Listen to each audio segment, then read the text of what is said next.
the George Floyd incident, until people started videotaping. These things happened all the time, but people didn't believe it.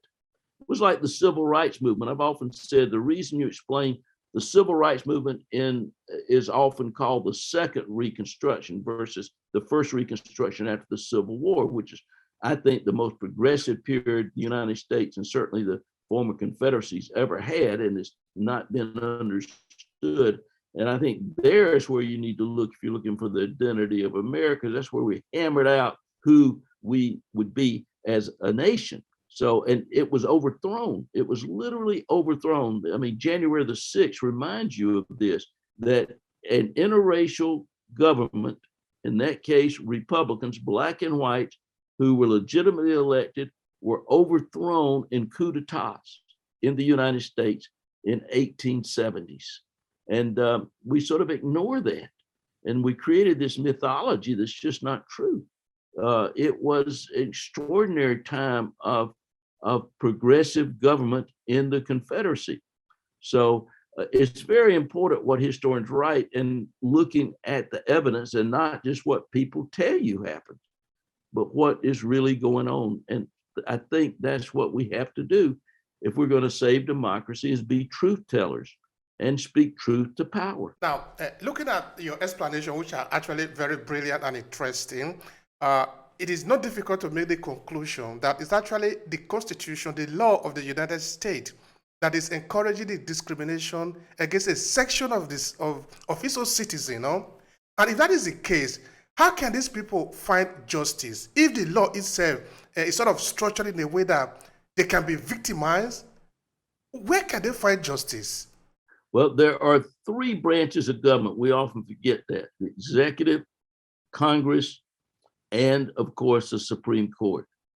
And I think that's what's in 1980, as I told about how I got involved as an expert witness for minority plaintiffs to get the vote and their rights as citizens. Congress stepped up in a bipartisan way and renewed the Voting Rights Act in 1982 and actually said, you don't have to show intent. The effect of the laws are enough. That's when I said it's like deja vu all over again, as Yogi Berra said, because the same thing is going on in the court now. People have to be able to vote. That's why it's so important they're trying to keep people from voting. That is the way it is. But the law is the law. And there is such a thing as evidence. And I have seen it, that when you show the evidence to the judges, then they have to rule according to the law. Now, I think that's what we have to do. People have to vote.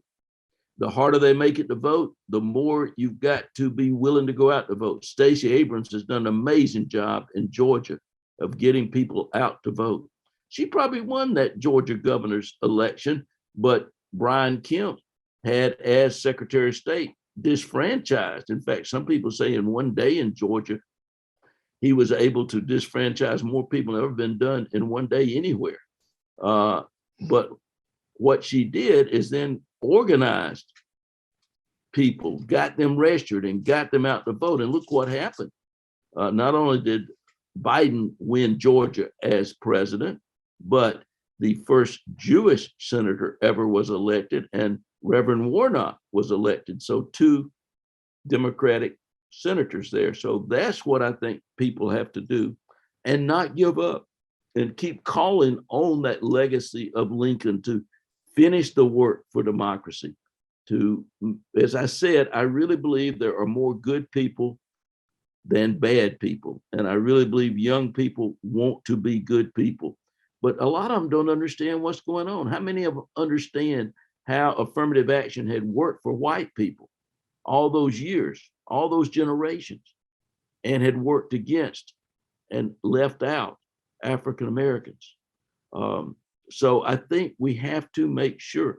And I mean, that's one of the reasons now that politicians and states are trying to keep history from being taught the truth. Truth is powerful. The truth is powerful. And, you know, I'm doing a workshop next week, I believe, maybe the week after, as I can't quite remember, on what they call critical race theory, which is just silly. It's a legal thing. It's not being taught anywhere but for teachers. And it's because they are afraid of the truth. I really believe people can change. You know, Abraham Lincoln was not born the great emancipator.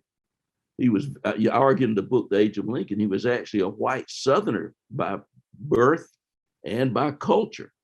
But he learned, I mean, that's the difference. And he changed his mind as he met African Americans like the great Robert Smalls or Frederick Douglass.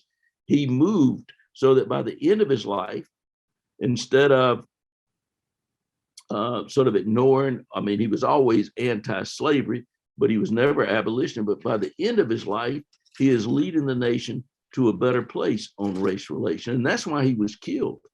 It wasn't because of the Civil War. He's just given a speech in John Wilkes Booth here, and he starts talking about voting rights, citizenship rights.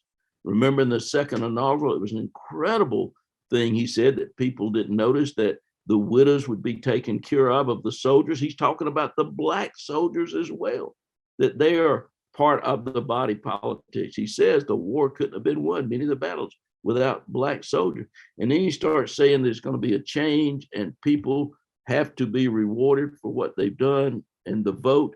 And John Wilkes Booth, the assassin, turned to his friend. He said that'll be the last speech he ever makes. He's talking about, he uses the horrible N word, you know, citizenship. In other words, Black citizenship. And he was not crazy. He knew where Lincoln was going, just like he moved toward the Emancipation Proclamation. He was moving toward citizenship, and he was right. That was the last speech that Lincoln made. He killed him for that reason. So Lincoln becomes part of a long, long, long list of martyrs like Martin Luther King Jr., who were killed because they were fighting for Black citizenship rights. And I think all particularly young people need to remember the struggle and the fight that so many have done, that we stand on their shoulders to make the United States a place where everyone has the opportunity to go as far as they can by their ability and their willingness to work for it. Yeah, that remains a dream until now. Just at 2022, that is still a dream. That is, of course, a reality for only the white people in America. For the black people, it's still a dream. And we believe that that dream might come to a reality one day. All right, now let's talk a little bit about the 14th Amendment and what it might mean to the African American. What do you have to say about that, kind of a background information? Yeah, let me back up just the 14th Amendment is clearly written. I mean, it was the intention to give citizenship because the Dred Scott decision was still the law of the land. And so the 14th Amendment says that African Americans are citizens. And secondly, other people were excluded from migration, but African Americans weren't, or people of African descent could come to the United States when they were excluding Chinese and others. So it's very important. But what happened with the 14th Amendment is, in fact, if you look what the courts have done with it, 80% of the cases are for corporations because the Supreme Court ruled that corporations are covered as persons. And so it's really horrible that way in the way that it's been used. And now the 14th Amendment is being used by white people to try to deny Black people the opportunities to go to college, claiming that it's discriminating against them, that in any person. So I want to back up and say, though, the 13th Amendment is one of the themes of our book. And people forget it's not just that it ended enslavement, but it was interpreted by the courts as ending the badges of slavery. So that amendment is still powerful, and attorneys can use that to say that these badges of slavery are unconstitutional. And you can see those badges of slavery when you go into a fast food restaurant. White people will be at the counter, taking the bill, and African Americans, Latinx, and others will be back in the kitchen cooking or bussing things. That would be badges of slavery. So I have some hope that always people have been creative to fight injustice.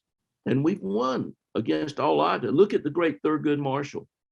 Thurgood Marshall, against all odds, won almost every case he argued in the Supreme Court. Unfortunately, when he got on the Supreme Court, he was on the losing side most of the time, but his dissents are important as well.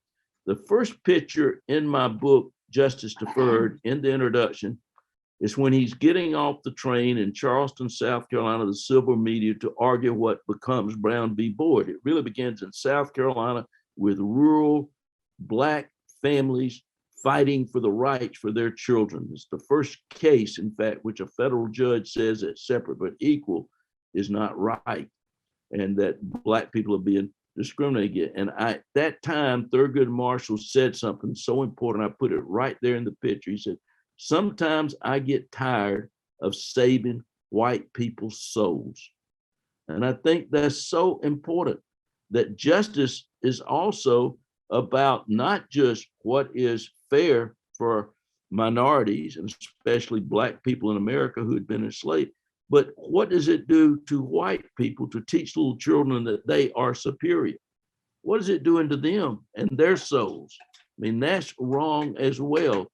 So justice is for everyone and fairness is for everyone.